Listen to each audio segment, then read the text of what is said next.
É tempo de confraternizar, das ceias, das tradicionais receitas que a gente espera o ano todo para saborear. Tá chegando, minha gente.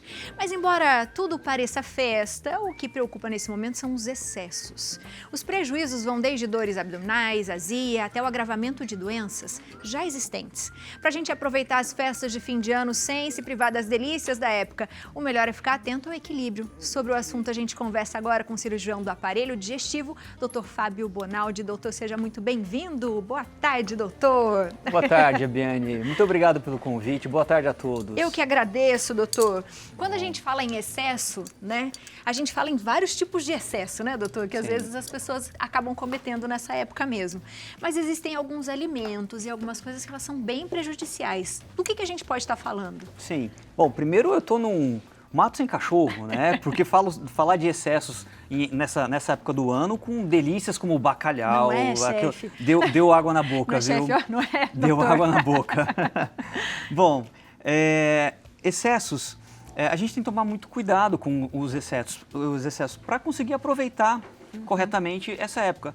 Como você bem disse, é uma época de festividades, confraternizações, reuniões e normalmente as mesas são mais fartas, grande variedade. Muitos doces. Doces, bebida alcoólica também à vontade. E se a gente não tiver esse equilíbrio, a gente tem as consequências, né? E eu separo em dois grandes grupos. A gente tem que tomar cuidado com os excessos dos alimentos e de bebida alcoólica. Tá. Com relação aos alimentos, 3 grupos alimentares, a gente tem que ter um pouco de cuidado. O primeiro grupo é o grupo dos carboidratos, dos açúcares, né? Então são os pães, os bolos dessa época, os pudins, né? E por aí vai, as massas, que para uma pessoa que não tem doença nenhuma, o máximo que vai ajudar a acontecer é ganhar peso. São alimentos que fazem a gente ganhar peso com uma certa facilidade. Verdade. Mas para aquelas pessoas que têm, por exemplo, diabetes tipo 2, pode ser uma consequência importante. Fazer pico de hiperglicemia, até coma hiperglicêmico, a gente chama. Então, e lembrando que a estatística média é que 10% da nossa população tem diabetes tipo 2, só que só metade sabe. Nossa, e aí, doutor, a gente está falando do carboidrato, mas a gente também tem aquelas frutas, né? A mesa de frutas e, de repente, exagerar nas frutas também pode ser complicado, né? Para os pacientes diabéticos, com certeza. Para os pacientes diabéticos, sim. Sim. Para as pessoas que não são diabéticas, talvez até ajude, porque você daí belisca uma fruta e você vai para a refeição com um pouco mais de tranquilidade, digamos assim, né? Boa. Do grupo alimentar, o segundo grupo é as gorduras, as frituras. Então aí entra costela, o pernil, a maionese, né? Que normalmente, quando tem alguma repercussão em cima do aparelho digestivo, às vezes um pouco de náuseas, às vezes desencadeia um pouco de má digestão, refluxo. Estufamento, né, doutor? Estufamento. Para quem tem pedra na vesícula, pode desencadear cólica de vesícula. Então, tem que se tomar um certo cuidado. E o último grupo são o grupo dos alimentos processados, industrializados, enlatados, embutidos, salame, que normalmente tem uma quantidade de sódio, que é o sal, muito alto. E aí, para quem é hipertenso, pode ter um certo comprometimento, fazendo com que a pressão suba. E para as pessoas que não forem hipertensas, também pode ter repercussão em cima do aparelho digestivo. Má digestão, um pouco de refluxo. Então, a gente tem que tomar cuidado, não tem jeito. Não tem jeito. Doutor, e a gente sabe que muitas pessoas têm descoberto, né? E a gente tem falado tanto de intestino, eu acho que as pessoas andam mais atentas a isso também, se observando melhor. Já tem algumas complicações no aparelho digestivo e às vezes até algumas doenças pré-existentes. Sim. É necessário mais atenção? Quais doenças a gente tem que ficar mais atento ainda nessa época? Bom, se eu tivesse que ranquear ou eleger a principal doença, eu aconselharia tomar cuidado com contaminação alimentar. Porque, bom, são tempos de mesas mais fartas. Geralmente, alimentos mais expostos, né? E o clima no nosso país é quente, né? Quente e às vezes úmido, né?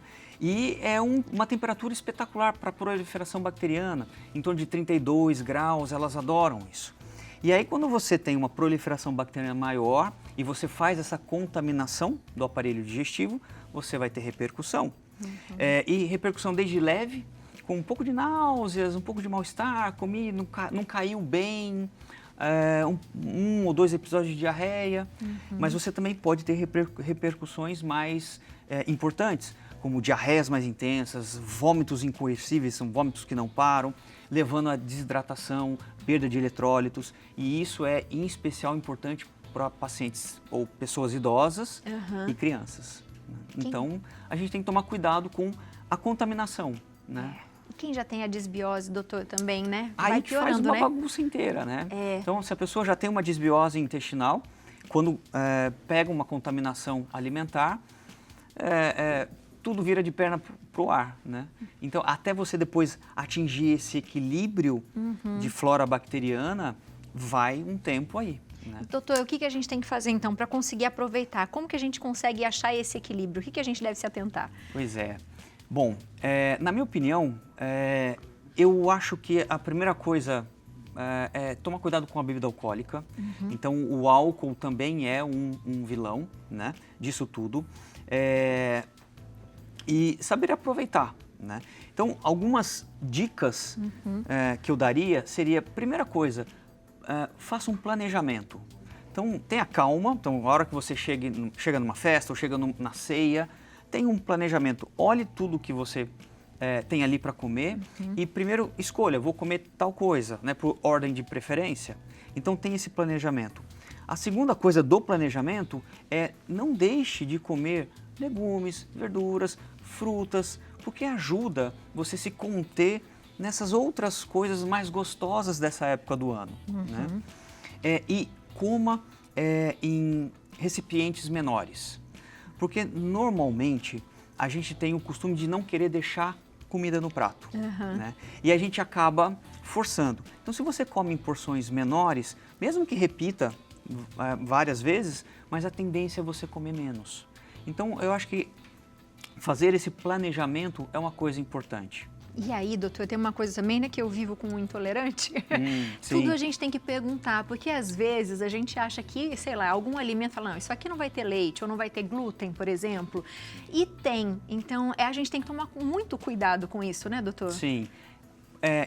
Às vezes escapa, né? Às vezes escapa porque na preparação daquele alimento vai aquele componente e ninguém se atentou a isso, né? Então, não tem jeito. A gente tem que sempre tentar se policiar ao máximo, principalmente para quem tem uma intolerância importante, né? Mas,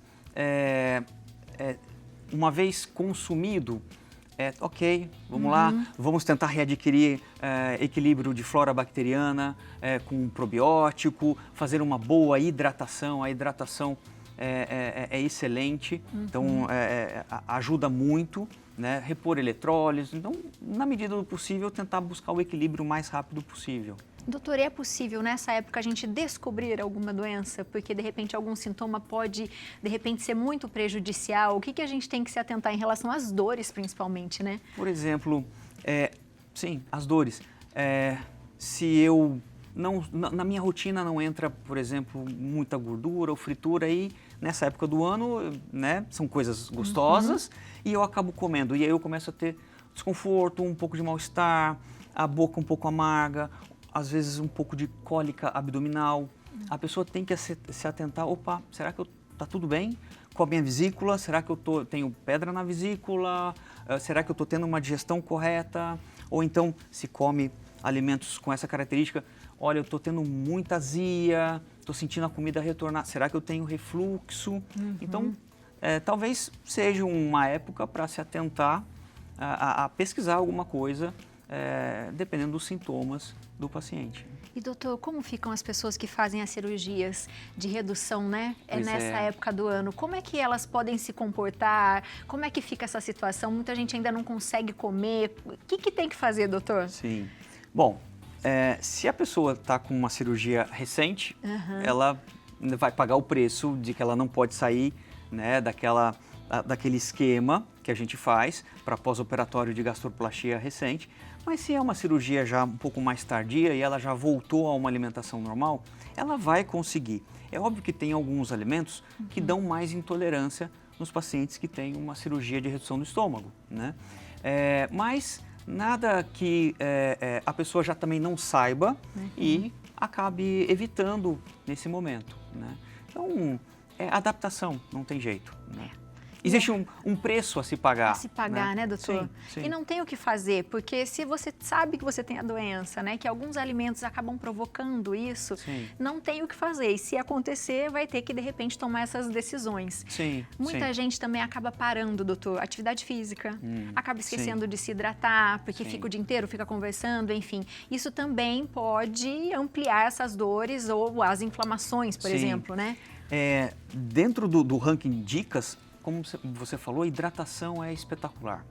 Então, por mais que você, por exemplo, tenha comido um alimento potencialmente contaminado ou contaminado, a hidratação vai ser fundamental para você sair do quadro mais rápido, não ter repercussão da desidratação, perda de eletrólitos e tudo mais.